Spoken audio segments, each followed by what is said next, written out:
para wartawan, alhamdulillah pada hari ini kita bisa melaksanakan satu kegiatan pengalihan rukbasan dari Kementerian Imigrasi dan Pemasyarakatan ke Kejaksaan.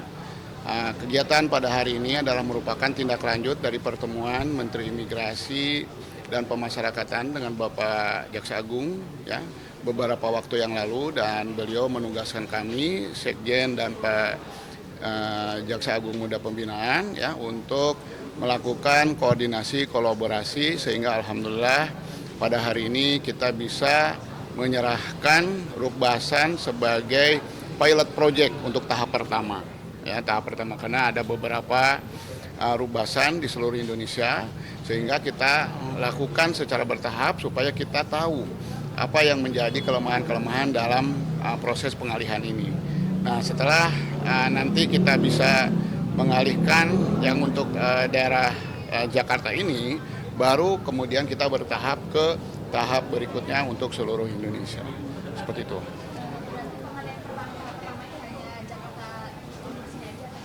Ini Jakarta saja di sini.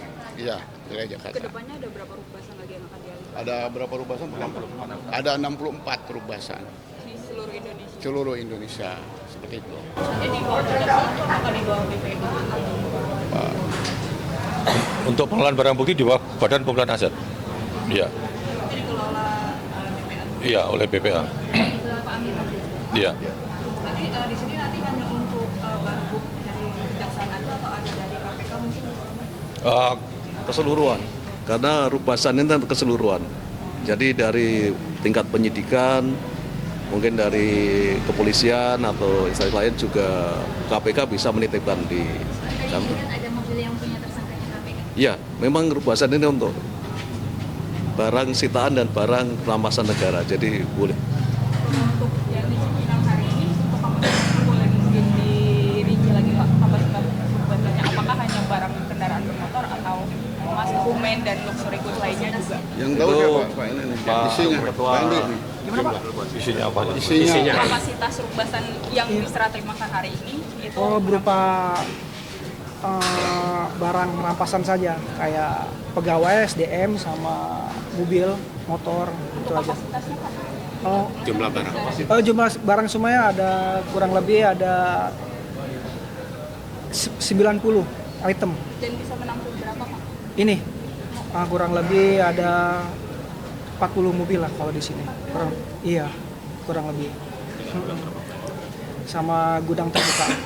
Kita juga ada gudang terbuka juga di Gudang terbukanya di lapas. belakang lapas. lapas. Oke, ya. Sistemnya setelah nantinya untuk pemulihan asetnya bagaimana, dijual di lelangnya itu sistemnya nanti bagaimana Pak? Jadi begini, untuk barang bukti yang jadi sudah dinyatakan dalam putusan dirampas untuk negara inkrah, itu BPA yang melelang. Ya. Lelangnya terbuka, kecuali barang yang nilainya di bawah 35 juta itu bisa dijual langsung, tetapi di atas 35 juta berdasarkan peraturan Menteri Keuangan itu harus dilelang secara terbuka. Setelah ingkrah Pak ya? Iya, kalau belum inkrah bisa, tapi itu namanya pelelangan berdasarkan pasal 45 KUHP, tapi tentu saja harus juga itu untuk barang-barang yang mudah rusak, bernilai tinggi. Nah, untuk mengurangi risiko maka mungkin seizin pemilik barang itu bisa dilelang, dan nanti kalau putusannya dirampas negara ya disetor dengan kas negara, tapi kalau misalkan kembali kepada pemilik, hasil lelang itu dikembalikan kepada pemilik. Pak, dengan pengalihan ini kan barang-barangnya tidak dirawat dan nilai ekonominya jadi turun. Apakah Kejaksaan bisa memastikan untuk yang dikelola Kejaksaan nanti bisa lebih baik atau? Saya kira semua berusaha untuk menjadi lebih baik ya, tetapi banyak faktor yang mempengaruhi. Ya mungkin kita lihat di sini ya, mungkin tempatnya juga itu di sebelah itu bocor, bukan karena itu, mungkin juga masalah anggaran juga itu perlu, karena merawat barang bukti itu tidak murah ya, seperti barang-barang sitaan sekarang yang mobil-mobil mewah itu kita rawat dengan baik, itu kira-kira satu mobil itu biayanya sekitar 5 juta sebulan. Nah, bayangkan saja kalau misalnya ratusan mobil kemudian mungkin beberapa tahun kira-kira berapa anggaran kita yang ada berapa. Jadi tapi kita bahwa semangat kita semua pegawai Rubasan akan merawat mobil sebaik-baiknya. Oleh karena itu maka tadi untuk mobil-mobil yang mewah misalkan itu perlu kesadaran pemiliknya bisa dilelang secara pasal 45 tadi sehingga mengurangi biaya dan juga mengurangi risiko penurunan nilai. Terima kasih. Ketiga nih Pak, kemarin kan banyak dari tersangka Arianto misalnya mobil-mobil mewah itu dititipkan di pihak ketiga atau bagaimana Pak? Kan selama ini diundang di pihak ketiga untuk Ya itu makanya kita baru nyari formulasi yang baik sehingga mobil itu tidak kalau bisa tidak turun nilainya ya seperti itu. Jadi memang banyak hal yang harus diselesaikan. Ya. Itu kan bakal nambah Rubasan sendiri atau tetap itu? Insya Allah kami berusaha untuk menambah Rubasan. Ya, itu. Tapi itu nanti. Kami semua tergantung nanti kita lihat ya. Tapi tolong dibantu kawan-kawan dari media bagaimana nanti bisa mengelola barang rampasan, barang bukti dengan baik. Nanti tanya Pak Kapus.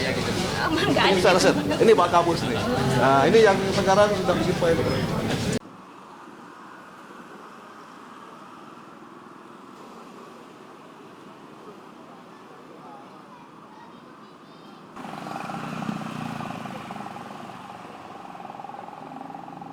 dan pemasyarakatan kepada Kejaksaan Republik Indonesia dan selamat mengikuti jalannya acara ini. Kejaksaan Republik Indonesia telah melakukan serangkaian kegiatan dalam merealisasikan pengalihan pengelolaan Rubasan dari Kementerian Imigrasi dan Pemasyarakatan kepada Kejaksaan Republik Indonesia. Di antaranya dapat kami laporkan bahwa pada tanggal 10 Desember 11.OT.01.01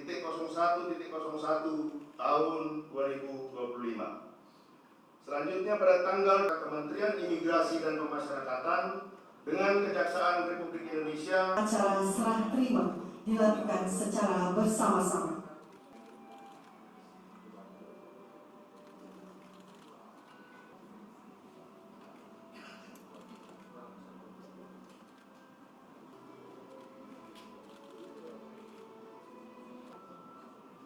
Dilanjutkan dengan foto.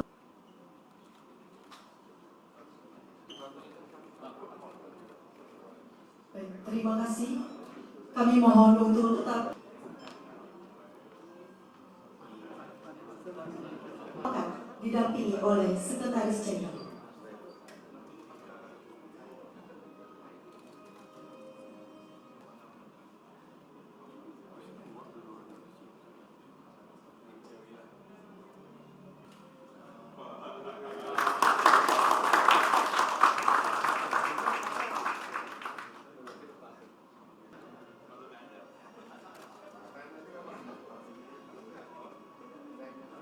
Sama.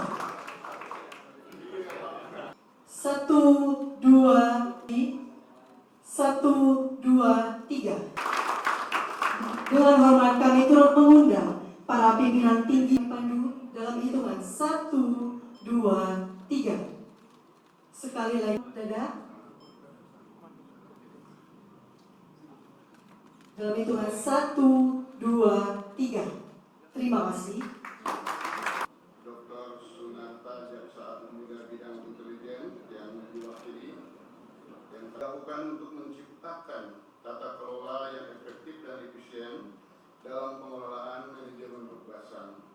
Sebagaimana kita ketahui bersama, Kejaksaan Republik Indonesia sebagai lembaga penuntut umum memiliki kewenangan penuh dalam proses penyidikan dan penuntutan perkara. Dengan pengalihan ini diharapkan akan terjadi sinergi yang kuat dalam pengelolaan barang bukti dan rampasan negara, mulai dari proses penyitaan hingga eksekusi putusan pengadilan, serta meningkatkan akuntabilitas Jakarta dan hadirin sekalian yang berbahagia. Pertama-tama, mari kita panjatkan disebut keadaan Kota.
Jadi dia apa? Kayak kasus gitu, dia di ke bank, mau bikin bank tapi udah belum ketangkep. Sama ada dia apa? Buka salon pak. Buka salon. Buat mandi uang itu.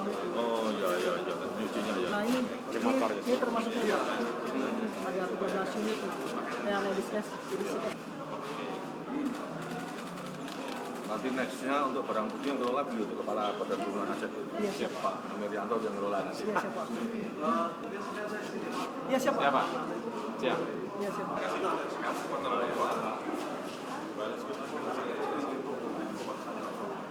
Area sebelumnya berdua ya.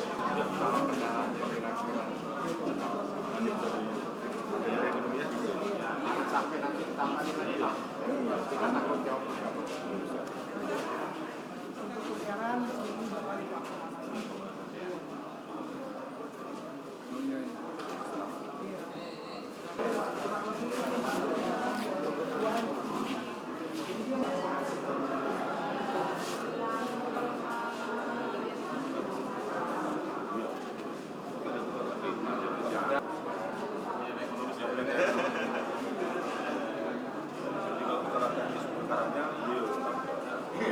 Secara fisik pengolahannya. Kalau saya cuma bagian serah terimanya. Saya tangan.